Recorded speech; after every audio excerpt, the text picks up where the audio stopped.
dia akan, ingat dia akan distribute load ni daripada atas ke kawasan yang lebih yang kawasan yang bawah lebih besar lah. Okay, dia juga akan, bila dia dah distribute load, dia akan mengelakkan berlakunya settlement disebabkan movement. Sebab tanah ni bila dia tak kuat dan dia punya, kita punya contoh awak piling tu pendek tak sesuai, jadi dia akan berlaku settlement. So settlement tu depend sebab kita kadang-kadang kita kira contoh kita buat consolidation, dia keluar rate tu per year. So dia mestilah kecil je settlement dia. So dia tak boleh terlalu besar. Jika terlalu letak je contoh dalam 2 bulan dah terbalik awak punya bangunan. So pentinglah foundation ni. And then dia akan provide flat surface dan juga stability. So semua berkait lah. So dia lebih kepada menghasilkan load bawa ke tanah, tanah akan spread dia punya load tadi ke kawasan yang lebih besar, and then dia akan provide satu stability. Okay, apakah faktor yang mempengaruhi the design and the size of the foundation? Okay, kalau bab ni awak akan banyak melukis macam footing ni lah. Ini adalah shallow foundation. So yang paling basic sekali. Kalau pie biasa kita akan buat panjang macam ni. Okay, nanti kita kenal macam mana nak tahu itu pie, macam mana nak tahu itu adalah shallow foundation. Okay. Apakah yang mempengaruhi? Dia kata factor of that influence the design and size. Yang pertama awak kena ingat bahawasanya bangunan berada di atas, lukis baliklah, bangunan berada di atas subsoil. Ini building, ini adalah subsoil. Jadi yang first sekali kita kena tahu soil physical condition. Ni tanah ni macam mana. Kita punya tahu dia punya bearing capacity. Bearing capacity adalah keupayaan tanah untuk menampung beban. So bearing capacity kena tinggilah, kena besar lah kat sini supaya dia boleh tampung beban yang besar. Okay, and then kita juga kena tahu sebab faktor yang mempengaruhi dia juga adalah load. Okay, load daripada bangunan tu, daripada live load ataupun dead load, wind load, so adalah yang load yang mempengaruhi. Ini awak dah belajar dalam structure ni. Okay, selain daripada load bangunan tu sendiri, load barang-barang kat dalam bangunan atau load orang kat dalam bangunan, load angin juga mempengaruhi.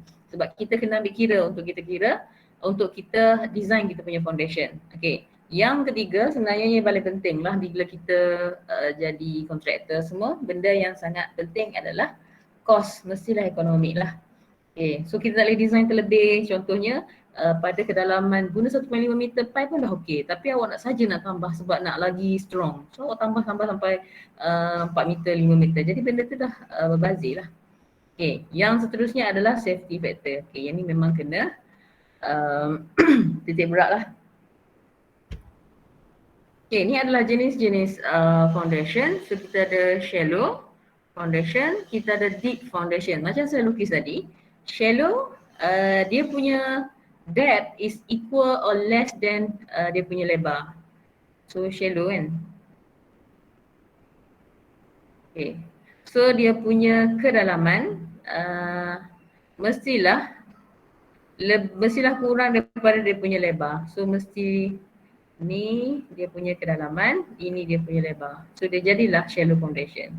Kalau deep foundation dia ada panjang macam ni, so dia adalah the depth is equal to or greater. So D, so sini kita panggil D, dia punya depth tu lebih besar daripada dia punya B, dia punya lebar. Okay, so ada beberapa jenis shallow foundation. Okay, shallow foundation yang pertama spread footing ataupun single footing. Okay, kalau yang ni ni adalah spread footing. Spread footing ni dia support satu kolom. So kita juga panggil dia sebagai single footing for column, atau biasa kita panggil single footing lah. Okay, so kalau yang ni hanya satu kolom. So biasanya yang ni dekat rumah kampung. So banyaklah awak akan jumpa yang bentuk macam ni tadi, satu macam tu ya. So sebenarnya ini adalah tiang. Okay, so kalau kata load daripada sinilah load. So dia panggil dia sebagai P. Okey, dia sesuai untuk tanah yang sederhana. So tengah-tengah, tak terlalu keras macam dekat bukit semua tu. Dan juga tidak terlalu lembut contoh peat soil. So biasa dia tanah yang tengah-tengah lah. Okey. Yang seterusnya adalah combined footing. So combined footing kalau tengok kat atas ni, ini adalah kolom. Okay, dia punya reinforcement, dia tak dia tak buat konkrit lagi. Okay, kalau awak lukis balik, dia jadi macam ni. Okay. Dia macam kubur sikit. So dia kalau tengok sebenarnya macam ni. So bawah ni adalah footing. So dia support 2 or more column. So dia ada 2 kolom kat sini. So bawah ni ada dia punya base. Itu adalah combined footing. Yang ketiga adalah strap footing. Strap footing ni dia macam ni. Dia ada tiang. Di antara tiang ni agak jauh. So di antara tiang ke tiang jauh tapi ada satu macam seolah satu strap macam tu. So mungkinlah sebab tu kot dia dipanggil sebagai strap. So ini strap dia, ini adalah kolom. So kita panggil dia strap footing apabila melibatkan kolom yang jauh-jauh. So kolom sini dengan kolom situ agak jauh. Macam tadi kolom dekat je macam kita punya combine tadi kan. Kolom dia dekat je. So untuk dia terus berada dalam satu slab yang sama. Kalau yang ni, dia ada satu macam strap footing tu, macam strap, macam tali panjang tarik macam ni. Dia adalah combinations of 2 ataupun lebih kolom. Okay, yang ketiga adalah mat ataupun rough foundation. Okay, yang ni memang sangat bagus dan jimat. Sebabnya apa? Sebab dia boleh dibina di atas tanah yang lembut. So biasanya kebanyakan orang akan guna yang ni lah. Depends kepada soil conditions. Sebab itulah dalam bab 1, bab 2 kita belajar macam mana nak kenal pasti the soil properties. Awak buat safe analysis, awak buat plastic limit, uji limit dekat lab semua tu. Itu one properties lah yang awak kena tahu. Macam dia punya contoh juga kalau awak dah sambung peringkat seterusnya awak akan belajar apa itu consolidation.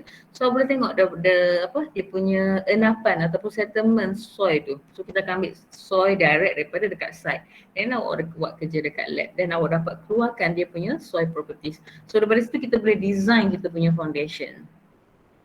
Okay. So dia macam ni lah, dia combine banyak. Yang ni adalah kolom lah ni. Dia combine banyak kolom, dia macam dalam satu mat lah, satu kita punya sticker. Sebab tu dia panggil mat ataupun rough foundation. Okay, yang seterusnya adalah deep foundation. So dia bercerita lagi sekali, tengok kalau deep panjang ke bawah tu macam biasalah pie lah. Kalau shallow dia macam ni. Itu di antara deep dengan deep dengan shallow. Okay, so yang ni tak ada pun dalam nota awak. So lebih kepada nak kenal je. Okay, so di antara deep foundation tadi deep strip footing. Okay, yang ni adalah pile foundation. So yang ni kita akan belajar lagi sekali. Dia ada satu dia punya bab dia yang khusus. Okay, dekat bab itulah nanti kita akan pergi detail macam mana nak kira L, macam mana nak kira dia punya kekuatan pile tu, berapa dia punya panjang yang kita perlu gunakan apabila kita tahu properties of soil.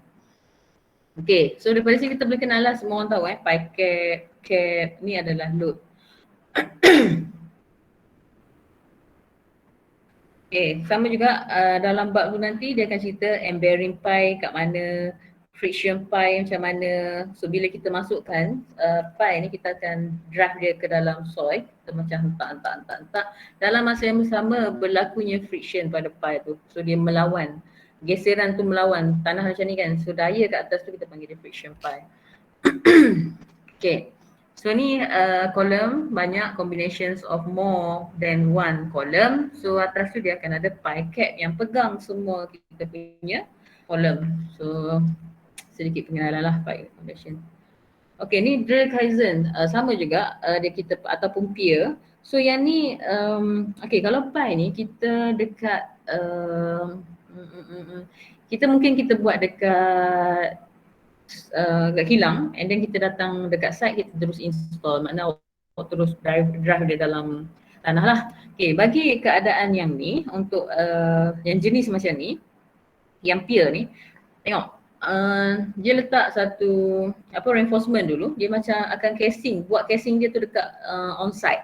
So dia masukkan dalam lubang reinforcement, and then dia akan konkret kat dalam tu. So dia akan jadikan benda tu satu pile jugalah.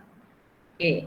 Yang seterusnya adalah well ataupun caisson foundation. Okay, yang ni biasa untuk dekat dalam laut. Okay, awak nak buat satu jambatan kan, so nak kena ada dia punya tiang. Okay, yang ni adalah satu kaedah yang mana kita macam pasang satu, macam kita letak satu benda yang satu macam tangki tapi kat bawah tu, mana cakap?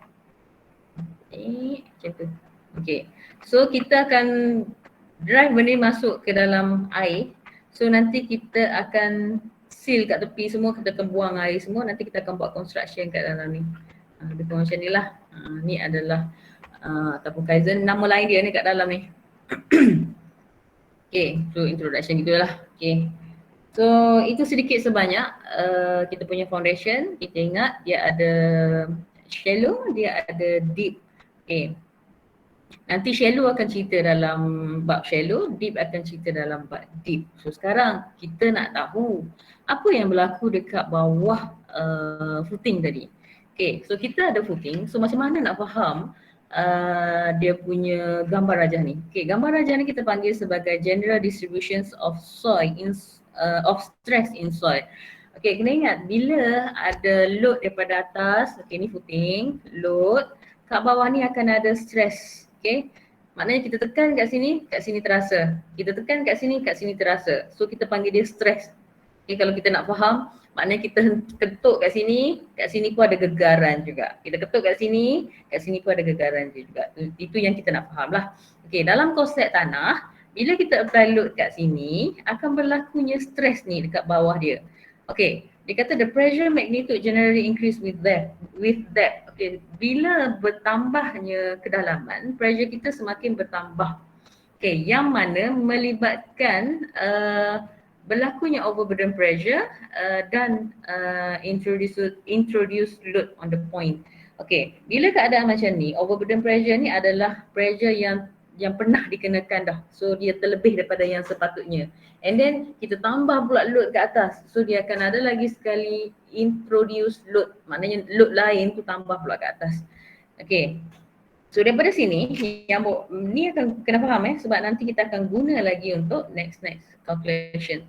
Okay, kita kena faham konsep dia bahawasanya apabila kita apply load daripada atas, berlakunya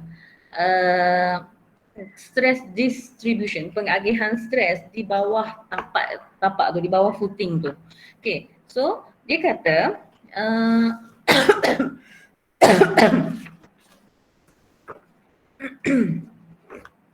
okay, so dia kata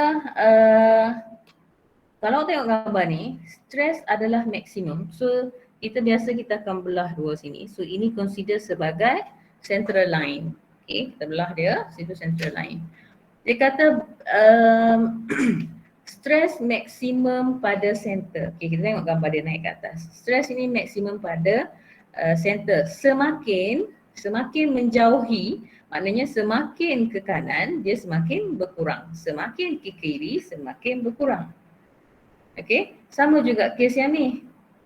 Dia semakin kat tengah dia tinggi, tapi bila dia ke kiri, bila dia ke kanan, dia punya stres semakin berkurang. Maknanya kata, kalau dia kata kira nilai stres pada lokasi yang ni, so kita tahulah bahawasanya dengan yang ni, kita tahu bahawasanya nilai kat sini akan lebih tinggi daripada nilai kat sini. Kalau dia cari kat sini, atau contoh kat sini, cari kat sini, menilai kat sini lebih tinggi daripada dengan ni, lebih tinggi daripada yang ni. So result awak tu bila okey, awak kena okay, tu in terms of kiri kanan. Okay, apa akan jadi dengan atas yang bawah? Okay, kita tengok gambar dia balik. Bila stress load pressure apply daripada atas, stress yang dekat dengan footing tu lebih tinggi. Contoh awak pijak kat sini, dia rasa kat sini lebih tinggi daripada kat sini kan. Sebab itulah bila apply load kat sini, stress kat sini tinggi. Semakin menjauhi, semakin ke bawah, stress itu semakin berkurang. Okay, ini adalah macam mana kita kena faham konsep stress distribution dalam di bawah footing.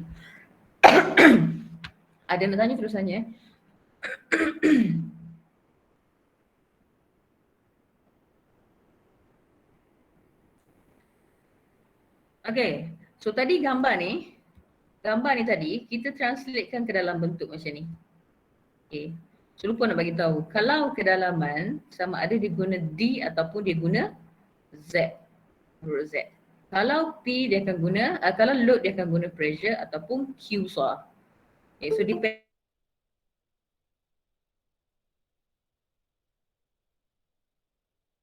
condition. Okay, so macam mana nak kira stress increase disebabkan point load? Dia highlight kan point load ni. Okay, macam mana nak kira? So tadi kita tengok, saya cerita tadi stress kat sini dengan kat sini beza, stress dekat tengah dengan stress kat kiri kanan, semakin dia menjauhi central line dia semakin berkurang. So sekarang macam mana nak kira nilai tu? Macam mana nak keluarkan nilai tu? So dia ada dua formula yang melibatkan untuk cari stress dekat bawah footing. Yang pertama kita boleh guna Westergaard, yang kedua adalah Boussinesq equation. Okay, so kita kenal dulu. Macam mana nak faham dia ni? Okay, load tadi P, dia simplifykan jadi macam ni je. So kalau pada sini, macam mana nak lukis? Okay, so load ni adalah soil surface. So kita apply satu load kat sini. Tengok, dia apply load kat sini, so kita tanda dia sebagai P. Kalau kedalaman dia, ini adalah, ini ke sini adalah Z. Kalau kata point of stress tu berada kat sini,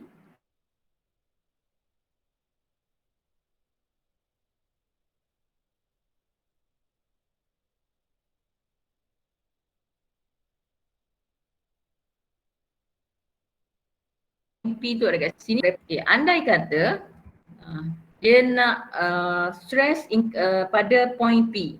So kita kena tahu bahawasanya berapa nilai Z, dia akan bagilah biasa kedalaman dengan nilai R. Okay, R daripada tengah-tengah ke tepi, ke lokasi P. Kalau dia kata nak yang kat sini je. Okay, so kita punya Z jadi sini, ini adalah kita punya R.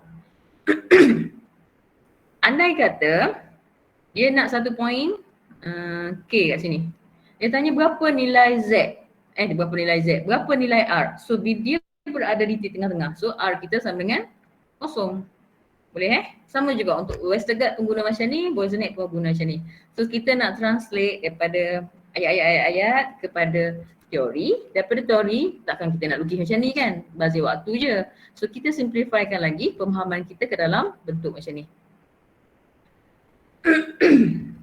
Okay, so Westergaard equation, pumpang panjang lah. Nanti kalau awak kaji awak tengoklah balik benda ni. So saya pergi kepada yang awak kena pegang yang ni saja.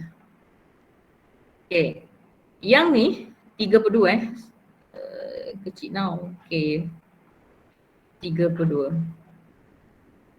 Dia ada dua ni. Okay, satu part yang ni, part yang kedua yang ni. Ini apabila dia kata guna equation ataupun guna formula lah. Yang ni bila dia kata guna chart sebab ada IW. IW adalah influence factor of Westergaard. Betul ke? Hati je. Apalah Westergaard influence factor. IW. Yang membezakan di antara Westergaard, okay, tengok dia sama je P semua ni. Okay, adalah yang ni. Atas ni ada 3P. Formula bawah bezalah sikit. Yang ni adalah 52. And then kalau yang ni guna formula, kalau sebelah ni guna influence, guna chart. Chart tadi punya. Ni guna graph. Okay, dalam bab ni dia banyak guna influence punya value. So setiap kali nak dapatkan I tu mestilah refer kepada table, pada chart ataupun apa-apa gambar lah. Okay, so kena ingat kaedah macam mana nak keluarkan value tu. Okay, boleh faham kalau IP tu Boussinesq equation, kalau IW Westergaard. Okay. Macam mana nak dapatkan nilai IB dengan IW? Ada contoh. Okay, sekejap lagi. Okay, let's say lah kita kena kenal sebab dalam soalan pun tak bagi tahu ini untuk dapatkan data untuk pengiraan IWIB. Kita kena tengok dekat figure tu. Okay, kalau tengok graf sini, kita mula-mula sekali kita tengok paksi X dengan paksi Y. Sebab kita pun tak tahu apa benda ni. Sebab nanti kita akan bagi graf banyak. Okay, so daripada situ awak kena identify lah. Okay, kat sini dia kata IB dengan IW. Sini IB, IW. So maknanya kita tahu, oh ini untuk pengiraan point load untuk keluarkan IB dengan IW. Okay, nak keluarkan IB dengan IW, ini value dia. Apa yang kita perlu buat? Kita kena cari nilai R per Z. Ingat balik, tadi kita ada P, kan titik line tengah ni, and then kat tepi ni contoh Z. Point tadi kan. Z pula dah. Contoh point P tadi dia bagi kan. Ni P besar P kecil. Okay, so daripada sini kita ada nilai R. Daripada sini ke sini kita ada nilai Z. Okay, so kita tahu untuk paksi X kita nak tahu berapa nilai dia. Dia mestilah R bahagi Z. Let's say lah sini R sama dengan 4, Z sama dengan 2. So kat sini jadi 4 bahagi dengan 2. So dapat 2. Okay. Kita pun naik garis atas. Kalau keadaan macam ni, sama di antara IB dengan IW. Okay, so which is jarang lah dapat situasi macam ni. Okay, so let's say lah awak dapat awak punya case awak ni R per Z dapat nilai 0.5. So awak buatlah satu garisan daripada sini. Sebab awak kira R per Z tadi 0.5 kan. So tarik naik atas. Tarik. Nanti awak garis betul-betul lah dengan baris. Okay, so dia dah highlight kat sini IW. Garisan ini adalah IW. Garisan yang atas ni adalah IB. So kita tahu kat sini kita punya R per Z. Bila dia bertembung dengan IW, kita pun bawa ke kiri. So ini adalah nilai IW awak. So mungkin 0.18, lebih kurang lah.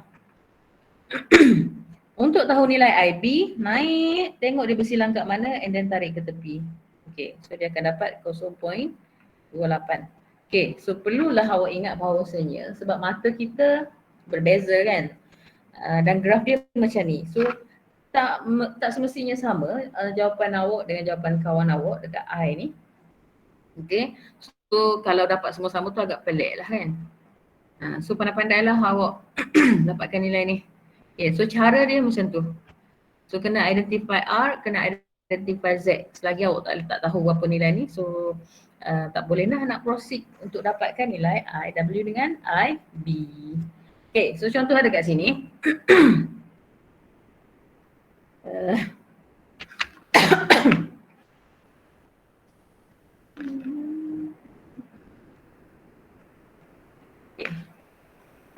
So lukis balik keadaan concentrated load, kita tahu P sama dengan 3000 kilonewton. Vertical stress, dia kata required vertical stress due to the load at the depth 4 meter. Okay, and then kita highlight sini. Kita tahu ini adalah Z, 3 meter from the line. 3 meter from the line adalah R. So tak kisahlah ke kiri ke kanan. Dia point macam tu. So mungkin dia dekat sini lah. So kita tahu R sama dengan 3. Lepas tu dia punya Z sama dengan 4. Okay, so sekarang kita faham. Ini gambar dia. So dia kata using both equation, both formula lah. Westergaard pun guna, Boussinesq pun guna. Jadi masukkanlah dalam formula. So kita dah tahu tadi nilai R kita ada, nilai Z kita ada, nilai P kita ada. So terus masuk dalam formula. Lepas tu dapatlah.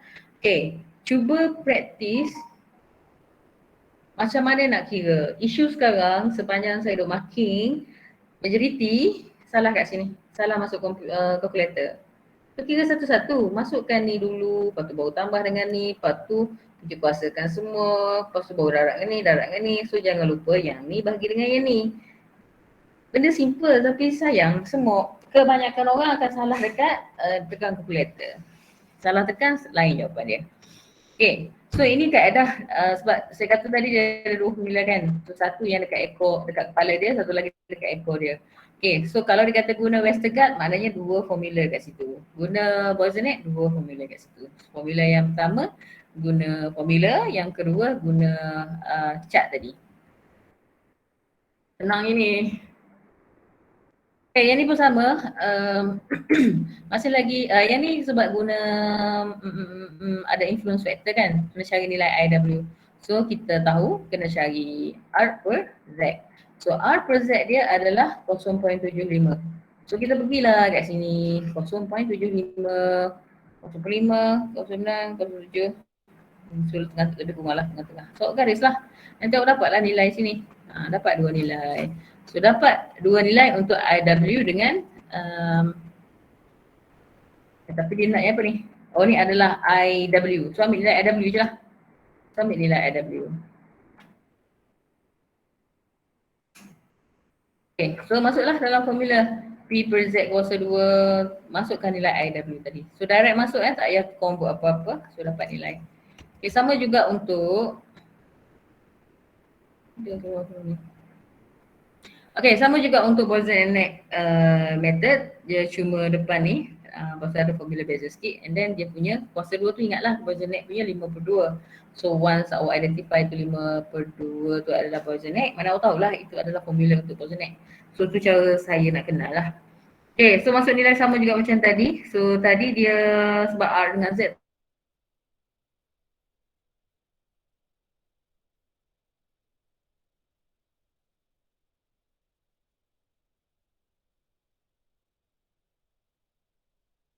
pada markah beri ni tak biasalah. Okay, settle. Okay, tu je. Cuma dia nak kita faham sikit lah. Okay, so yang seterusnya adalah vertical pressure below a loaded rectangular area. So sekarang dia nak tengok di bawah rectangular area. So kalau dia kata dia adalah rectangular area, kita tahulah dia ada A. So bila dia ada A, dia ada area, dia mungkin akan gunakan Q, bukan guna P. So sekarang formula dia dah tukar, kita tak guna dah tadi, tapi masih lagi konsep yang sama juga, lebih kepada load bahagi dengan kawasan. Okay, so dia jadi formula macam ni. So formula macam ni kena ingat lah. Yang simple kita tak bagi dalam test, dalam final. Yang complicated macam Bose-Einstein yang awal-awal tadi kita bagi. Okay, so contoh kat sini, dia kata kira Q if B equal to 1.2 M. Okay, so kata Q ni adalah stress lah.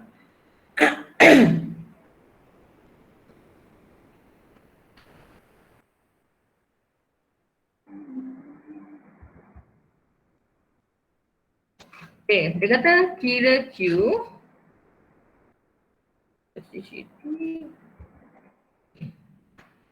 Okay, kira Q. So kita tahu kalau Q sama dengan Q besar bagi dengan bawah ni sama je. P tambah Z, L tambah Z. Kalau P kecil, P besar. Bahagi dengan area. Okay, so atas ni kalau kita pandang betul-betul dia ni adalah load, bawah ni adalah area. So kita tahu Q adalah load per unit area. So atas ni load, bawah ni area. Okay, so kita masukkanlah. So Q diberi sebab dia bagi bahagi dengan B, berapa B? 1.2 tambah Z 1. Okay, kita buat yang pertama. Dalam kurungan mana ni? L 1.6 tambah 1. So kira dapat 3 point something. So sama juga untuk 1.5 untuk 3. Lebih kurang macam tu lah. Dia simple je. As long as kita ingat dan kita faham L yang mana, B yang mana. Okay, so sekarang kalau dia direct bagi macam ni tak ada isu pun sebab kita tahu ini B, ini L. Andai kata dia bagi gambar macam ni. Okay. Cik now gambar pun. Dia apa? Oh, Z. Okay. Bila dia kata rectangular area, ini adalah pandangan atas. Dia sebenarnya kalau awak tengok dia jadi macam tu. Kalau pandangan depan. So pandangan atas dia adalah petok gini. Daripada atas kan. Tapi disebabkan ada satu kolom, dia akan jadi macam ni. Sebab itulah daripada pandangan atas dia jadi macam ni. Tapi dia rectangular, so panjang sikit lah. Macam tu. So kita tahu B untuk lebar, L untuk length. Okay. Memang je type macam tu. Dia gunakan B untuk lebar. Jadi B lebar, L length. So L mestilah lebih daripada P. So kita tengok gambar ni, yang pendek ni mestilah B. Yang panjang adalah L. Jadi seandainya Ada satu case, dia bagi gambar, dia bagi nilai, so terus ambil ni adalah sebagai B, ini sebagai L. Dan pressure dekat sini adalah kita punya load. Okay, total load kita. So dapatlah nilai dia. So kena ingat formula lah. Okay. Yang ni based on elastic theory, kita akan bermain dengan uniform load. Okay, so sama ada P sama dengan IW ataupun Q sama dengan IW. Tadi IW kecil, I D kecil. Sekarang ni adalah I darab W. Jangan tukar P ataupun Q lah, mana-mana lah. Okay, so dalam kes ni sama juga. Kalau tadi bila jumpa dengan I, kita tahu I ni mesti refer kepada chart ataupun refer kepada table ataupun refer kepada gambar-gambar lah yang menunjukkan daripada situ kita boleh keluarkan satu coefficient value. Okay, so dekat sini ada satu lagi I. So kita jumpa dengan I, maknanya itu adalah satu nilai yang kita kena cari daripada table yang diberi. Okay, depends kepada jenis dia lah. Okay, untuk kes yang pertama adalah circular area. Okay, circular area P ataupun Q sama dengan I darab W. Circular area maksudnya kalau tadi ni rectangular, so sekarang yang ni jadi bulat sikit. So kalau tengok daripada atas, kalau tadi tengok daripada atas dia jadi macam ni kan. So sekarang daripada atas dia jadi bulat. Okay, itu adalah circular footing. Okay. Macam mana nak cari ni banyak gini? Okay. So macam biasa kita tak tahu apa-apa, jadi yang kita perlu tahu adalah kita tengok apa yang boleh membantu kita dekat table ni. So kita tengok dia ada nilai R bahagi A, Z bahagi A. So dalam kes ni tak ada Z lagi kan? Tak ada Z, tak pernah jumpa lagi A kan? So A adalah area. A adalah area pula. A adalah radius. Radius of circle. Oh ni kita boleh dah. Okay. So kita tengok contoh. Ada contoh tak? Contoh ni panjang now. Tak apalah, kita tengok cara kira tu. Okay. Sama juga R sama Z sama, cuma kali ni tiba-tiba wujud radius. Okay, kan dia ni radius. Okay, daripada sini kita cari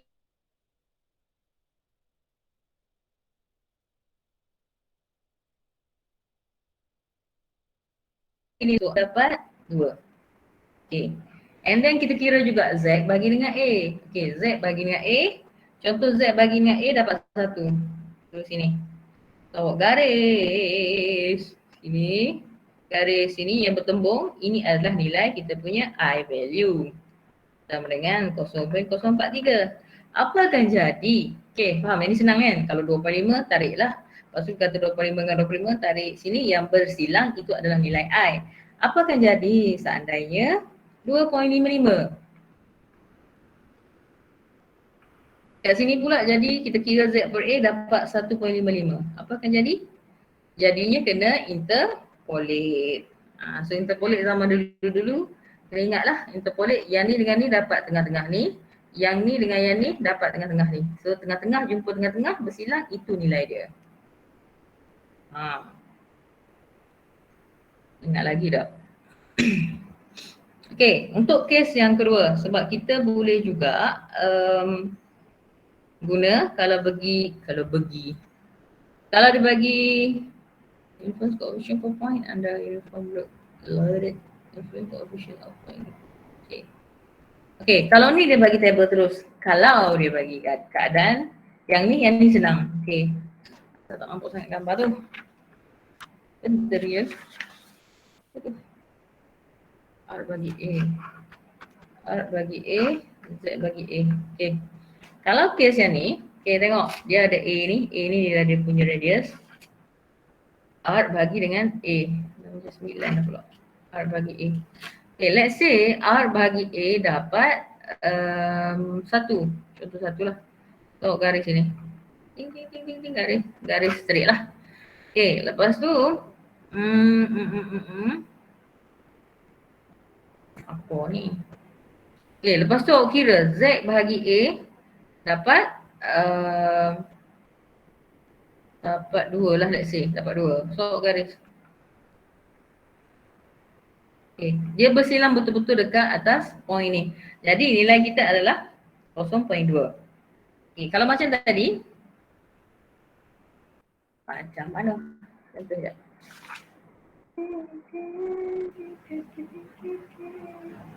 0.6 dengan 0.6. 0.6, 2, 4, 6, 8, 1. Okay, macam contoh dia dapat 0.6. Okay, let's say 0.6 sini. Kita tarik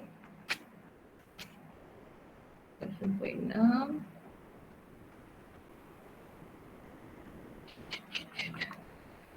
R bahagi dengan A dapat 0.6. Lepas tu kita bahagikan juga untuk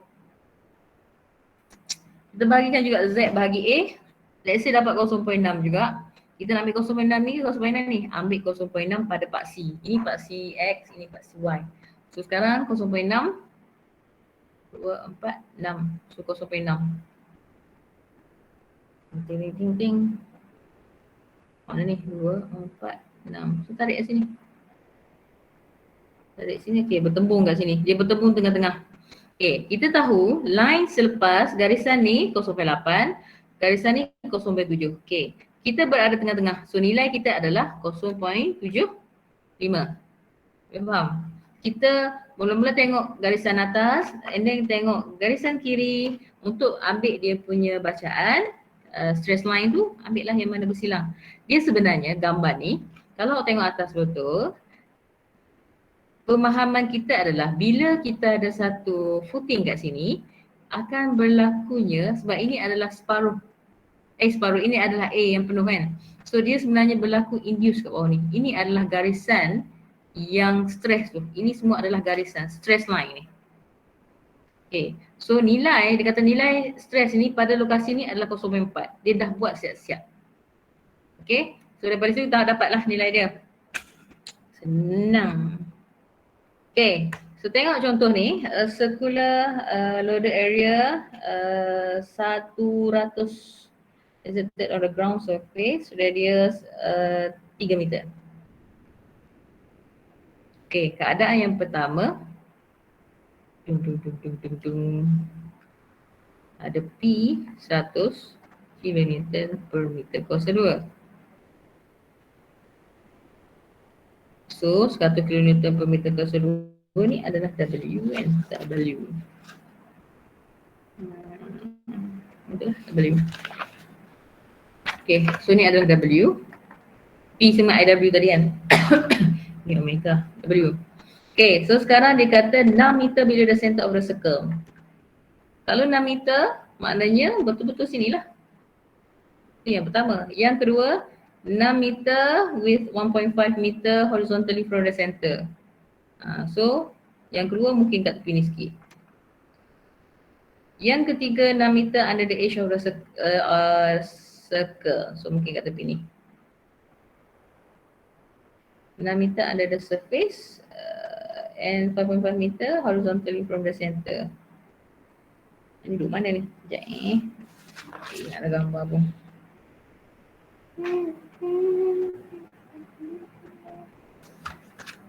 Meter under the surface and the middle from the center.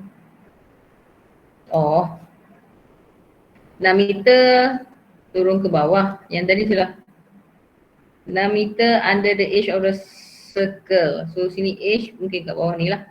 6 meter. Yang ni 6 meter under the surface, 5.5 measure horizontally from the center. Dia 6 meter ke bawah, lepas tu kira pula 5.5. Mungkin dia tengah ni ke, macam tu lah. Okay, so kita kena identify dia punya Z, dia punya R. So kalau boleh awak lukis satu-satu, lokasi ni kat mana, 2 mana, 3 kat mana. And then daripada situ kita identify dia punya value of stress tu lah. Okay, so daripada sini, apa ni? Okay, daripada sini dia senang je. So tadi kita dah dapatkan nilai A daripada gambar kita tadi. So yang first tadi kan dia betul-betul dekat sini, betul-betul di bawah sebab R sama dengan kosong, Z sama dengan 6. So Z sama dengan R sama dengan kosong. So point dia dekat sini lah. So kita tahu nilai dia and then kita bahagi daripada sini. Okay, R bahagi A sama dengan kosong, Z bahagi A sama dengan 2. R bagi A kosong, Z bagi A kosong 2.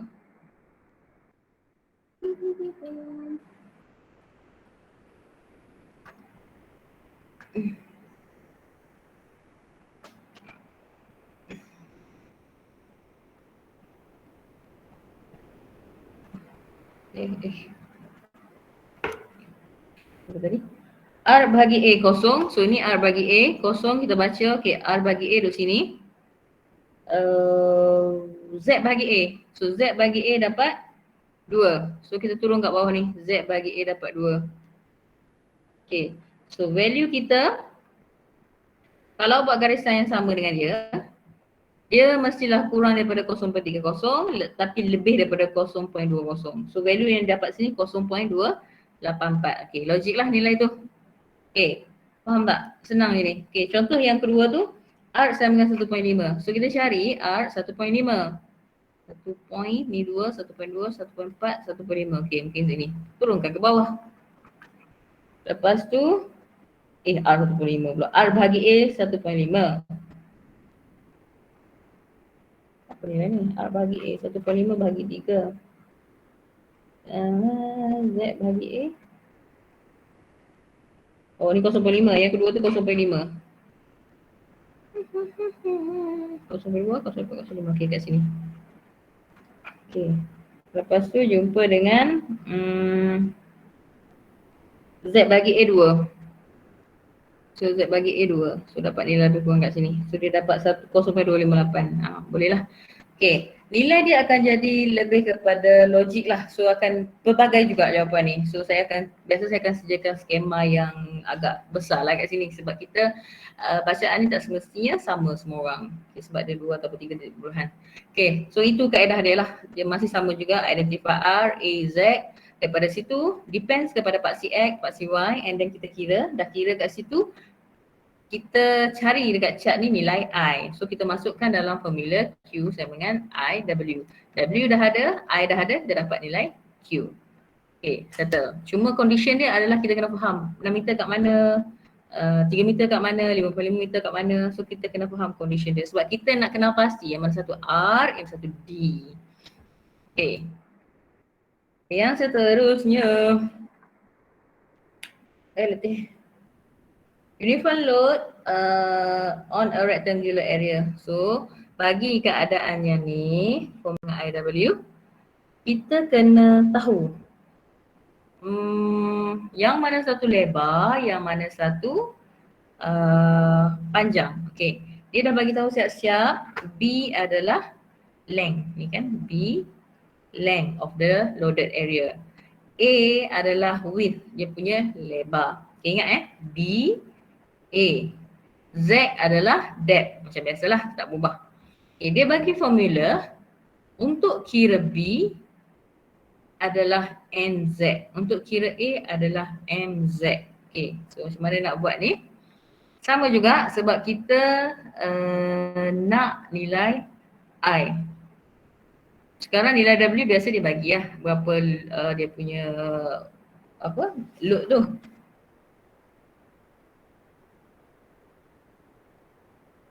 I. Macam mana nak cari nilai I? Lupa lah.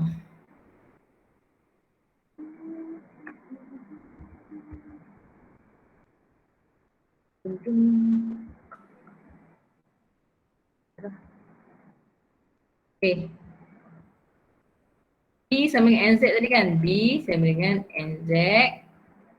A sama dengan NZ. B sama dengan NZ. A sama dengan M kan? MZ. Okay. Macam mana nak cari nilai?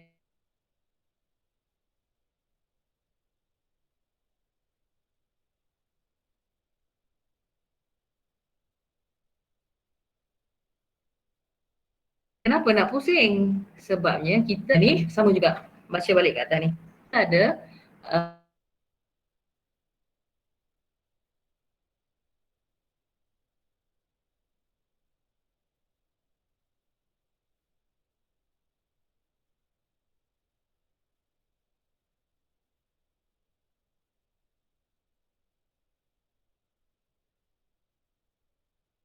M. A sama dengan M. Z.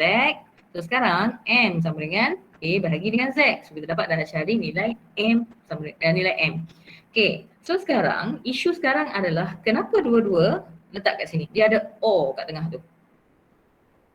Ni. N sama dengan B per Z or M sama dengan A per Z. Ini bermakna garisan ke kanan dia boleh jadi N, dia boleh jadi M. Kalau let's say lah awak guna ni sebagai, okay, let's say awak guna part ni, awak nak ambil N sama dengan B per Z, yang ni abaikan. So M adalah, yang ni abaikan, ambil M kat sini. Boleh faham?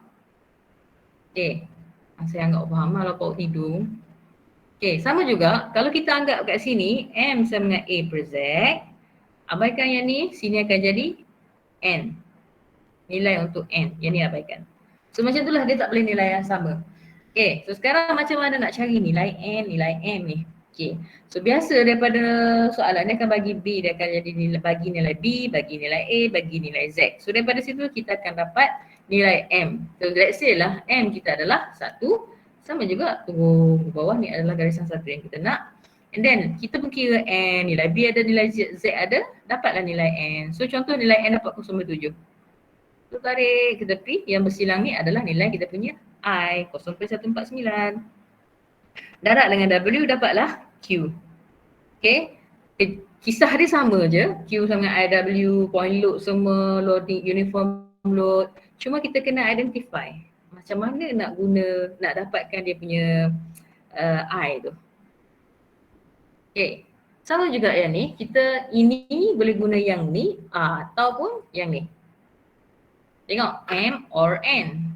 M or N. M or N. M or N.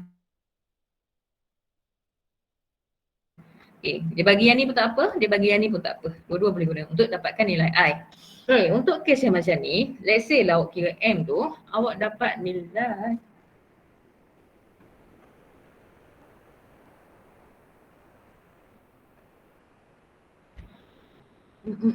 jangan tengok satu kita sini M, sini M.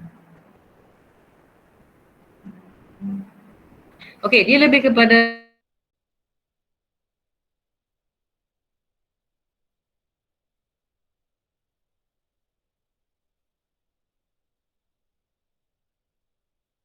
ambil yang ni N.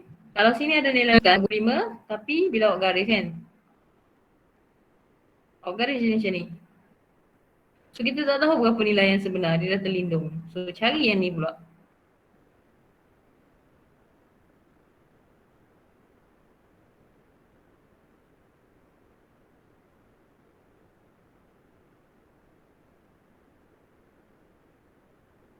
Ting ting ting ting ting ting. Besar sangat. Sekejap 2.5. Saya tak ada sekejap contoh dia lah. Selalu nilai ni. Ting ting ting. 0. M 0. M 0.5, 0.15, N 0.15. Okey, 0.15.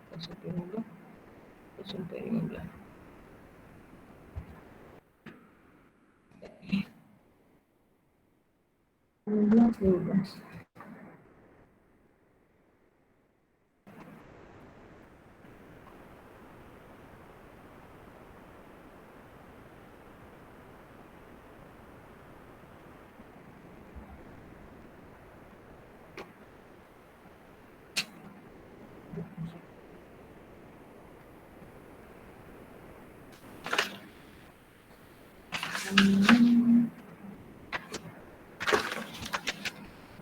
One point five. 0.15, 0.15. So cari 0.15. Okay, let's say kita ambil yang ni sebagai M. Ini sama je.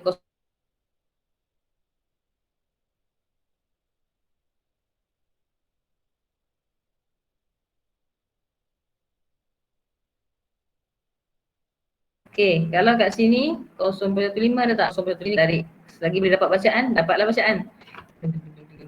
Tak ada, so tak boleh pakai. So sini tengok 0.5, boleh pakai.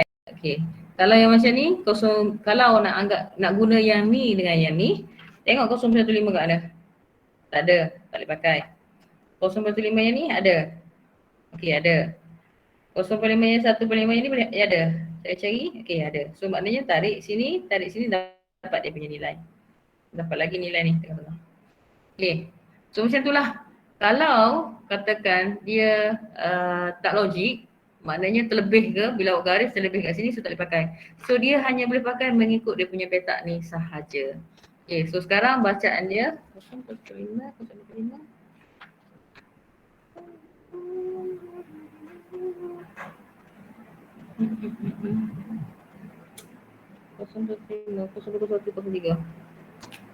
Okay, macam mana nak baca? Okay, contoh yang ni, kita tarik yang sini, kita tarik yang sini. So sama juga.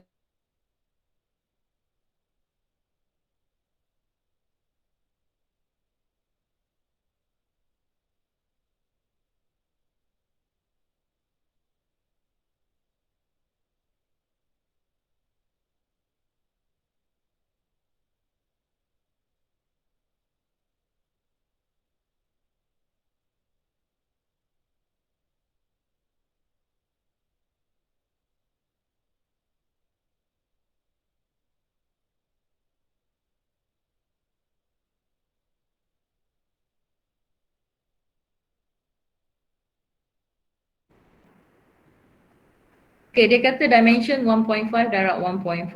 So kita tahu sini 1.5, belakang tu 1.5. Jadi kita keluarkan dalam bentuk atas. So 1.5 kat sini. Sini pun 1.5. Okay, so since dia adalah sama kan, so kita bahagi dia kepada 4 bahagian. So kita hanya kira satu bahagian. Okay, sebabnya kita ambil satu ni, nanti bila kita kat belakang nanti kita darabkan balik dengan 4 bahagian. So kita kira satu je, tak payah susah. Okay, so daripada sini dia kata located 1 meter below the ground surface. So dia dah tertanam ke dalam sebanyak 1 meter. Okay, bila dia tertanam ke dalam, kita tahu akan wujud satu PO, overburden pressure. Okay, untuk kira total load nanti akan ada dia punya dia ada pengiraan yang melibatkan berat tanah ni. So nilai ni akan kita pakai lah. Okay. And then dia kata load adalah 650 kN daripada atas. Find vertical stress increase at 5 meter under the footing. So kita pun lukislah gambar kita berkurang macam ni. Ni kita tahu ini adalah Z. Okay. So sekarang kita nak cari sebab formula dia masih lagi Q sama dengan IW. Formula dia senang je, Q, IW. So sekarang nak cari I bagi keadaan keadaan macam ni. So dia punya footing tu adalah footing yang apa nama tadi? Rectangular area. Okay. So sekarang kita nak cari W dah ada, ni W. So kita nak cari I. So kita tahu kita akan guna tabel ni ataupun tabel yang ni. Okay. I melibatkan nilai N dengan nilai M. So N sama dengan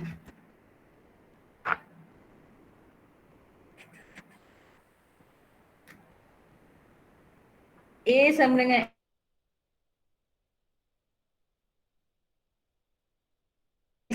NZ.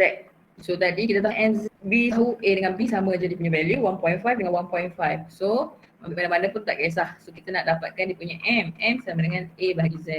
Kita nak dapatkan dia punya N sama dengan B bahagi Z. So B kita tahu nilai B. Okay, let's say kita anggap ni adalah sebagai nilai B.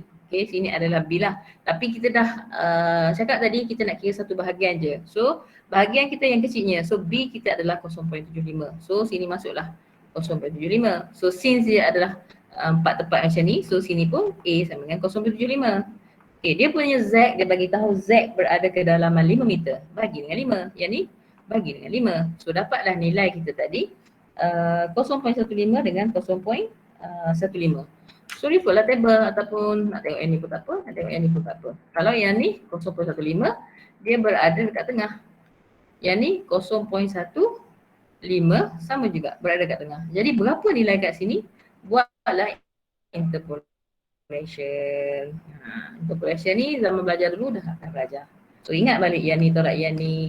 Bagi dengan yang ni tolak yang ni, tolak sama dengan yang ni tolak yang dalam, yang ni tolak yang ni. So dia punya interpolation tu akan menyebabkan orang dapat satu nilai kat tengah-tengah. Sama juga. Semua bila kita kira tengah ni dia akan keluar nilai kat sini. Bila ni akan nilai kat sini. So keluarlah. Kita tengok siapa yang akan cari saya nak buat interpolation. Okay, so daripada situ kita dapat value dia. Macam contoh ni dapat I sama dengan ni, coefficient dia daripada tu dapat 0.0103. Okay, so dia kata since footing tu ada 4 equal size, okay dia pun darab 4. So sekarang ini adalah Q, ini adalah value of I, ini adalah bilangan. So Q, I baru. So sekarang kita nak Q sama dengan IW. So kita kena ingat bahawasanya ada case yang mana tertanam tu sikit. So dia start dekat kita punya stress tu disebabkan load ini sekali. So dia tertanam. So kena tolak sikit sebab kita nak tengok disebabkan oleh footing. So daripada sini ke sini. So yang ke sini kita tak nak lah. Okay, jadi kita kena tolak. Sebab itulah apa ni? Apa? P bagi dengan apa? Tolak. Okay. So ini adalah unit weight. Unit weight darab dengan dia punya PO. PO sama dengan gamma darab dengan Z, darab dengan kedalaman. So ini adalah gamma. Okay, so gamma unit weight lah tu. So unit weight akan darab dengan dia punya kedalaman. So dapat nilai PO. So itu nilai yang awak kena tolak sebab kita nak disebabkan induce oleh footing saja daripada sini. So atas tu boleh abaikan. So tolak je lah. Ini ialah sekali Q sama dengan IW sebab dia ada 4 darab dengan 4. Okay, dapatlah nilai dia. Okay, settle. So yang kita kena faham condition. Tengok dia punya dah atas sekali ke. Sebelum ni kan dia atas surface kan. Kalau dia atas surface terus direct kira. So PO tu tak ada. Tapi once dia dah terturun ke bawah sikit, so ada PO yang kena kita, loading yang kita kena tolak. Loading dekat yang atas tu. Tanah atas tu. Okay. Letihnya. Ada sikit lagi, satu lagi. Okay, yang seterusnya on a strip area. So strip panjang macam tu. So dia ada 3 je, B, R, Z. Dia punya B macam biasa kita tahu P adalah lebar, R dia punya radius ataupun distance daripada center line, and then satu lagi adalah depth. So B, R, Z. Bukan A, R, Z. Okay. Sama juga. Lenguh dah tu dia ni. Okay, so sama juga kita masih lagi P sama dengan IW ataupun gamma pula dah. Apalah. PQ sama dengan IW. L shape. PIW. Okay. So sama juga. So kita kena identify R per B, Z per B. Dapat nilai, let's say dapat nilai 2. Sebelah ni 2. Turunkan garis. Yang ni pun let's say kata 2. Dapat nilai ni. Okay. So sekarang dia berada tengah-tengah di antara garisan 0.8 dengan 0.10. So mungkin nilai dia adalah 0.09. Macam itulah baca dia. Tengok kiri kanan atas dengan tepi and then tengok dia punya influence line tu ataupun stress line tu. So line tu kita panggil influence line. Dapatlah value dia. Okay, contoh dia kata given soil with unit weight of 17.9. Okay, ni adalah dia punya unit weight. Ada load 1 meter wide. Okay.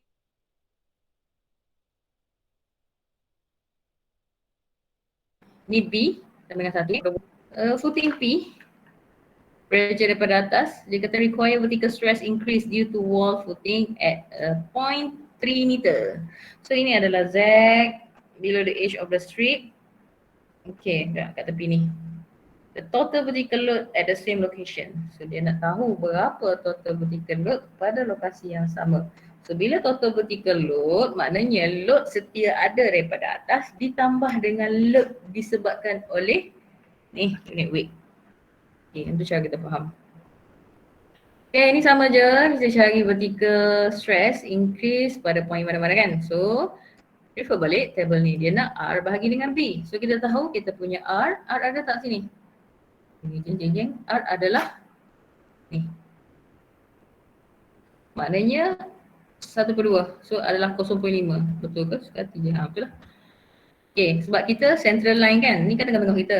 Satu lagi kita boleh tengok kat sini. Ni B/2. Dia tak nak B. Nilai yang diberi adalah B. Tapi dia nak B/2. Kita hanya boleh guna nilai ni apabila dia adalah B/2. So, B sini jangan ambil direct B 1 meter. Kita nak guna yang ni mestilah B/2. 1 meter jadi 0.5. Jadi nilai kat sini adalah 0.5. Lepas tu kata dapat je table memang graf ke apa ke figure gini, perhatikan apa benda yang ada kat sini dan apa parameter yang kita ada supaya kita boleh guna balik dalam ni. Jadi biasanya apa-apa yang tertulis kat sini memang dia guna semua. Okay, next. Boleh tadi? R bahagi dengan B. So R bagi dengan B, R bagi dengan B. Betul lah, R 0.5. B1. Dah terbalik je explanation tadi. Ting. Salah. B/2. Sekejap B/2. B adalah 1. Bukan. Yang B/2 ni bukan. Sebab ting je. B/2 tu hanya untuk dia punya daripada center line. Tak, B dia adalah 1 meter. B kekal sebab dia lebih kepada dia tengok width. Cuma yang saya cerita tu dia adalah R. Sebab kita nak tengok kedudukan, kita nak tahu nilai R dia mestilah dekat central line.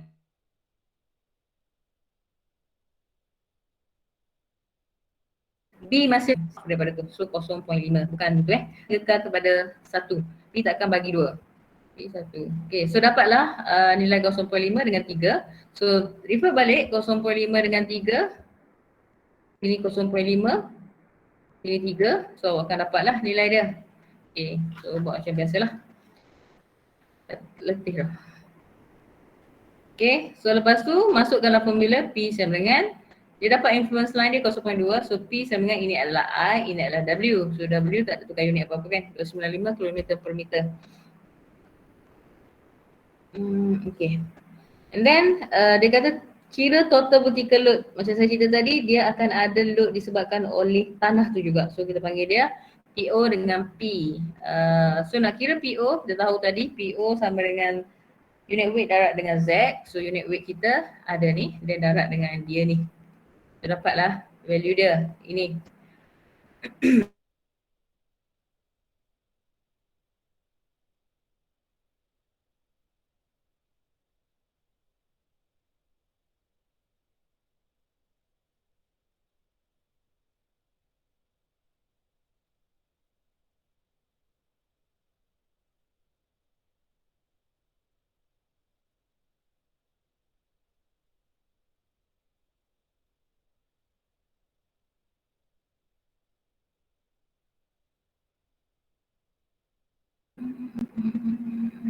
Meter apa sampai kita? L shape.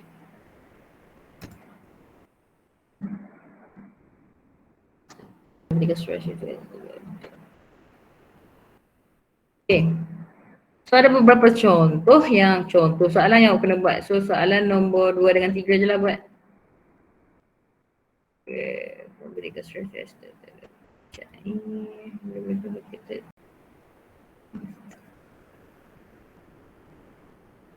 Okay, 2 lebih kurang macam contoh.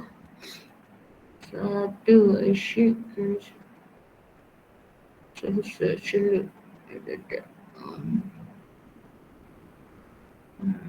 Oh ni kena libat pun yang tak ya. Okay, buat nombor 2, nombor 3. Ni tak ya, yang ni senang je. Yang ni contoh yang guna bulat tu, contoh sebiji macam yang tadi.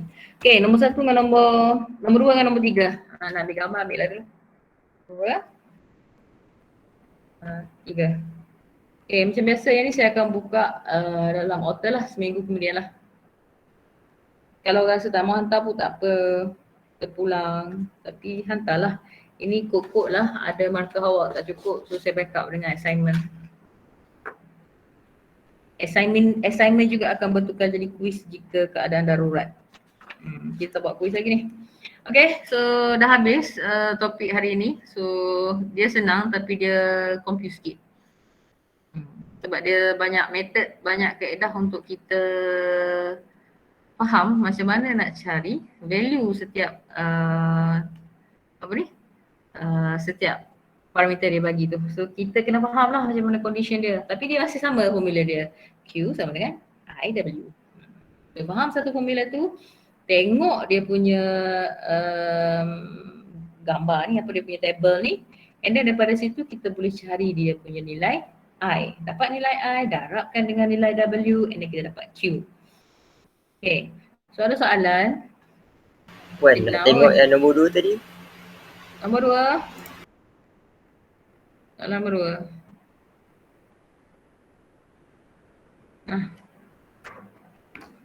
Ni pun lebih kurang soalan tadi juga. So boleh refer contoh tu lah.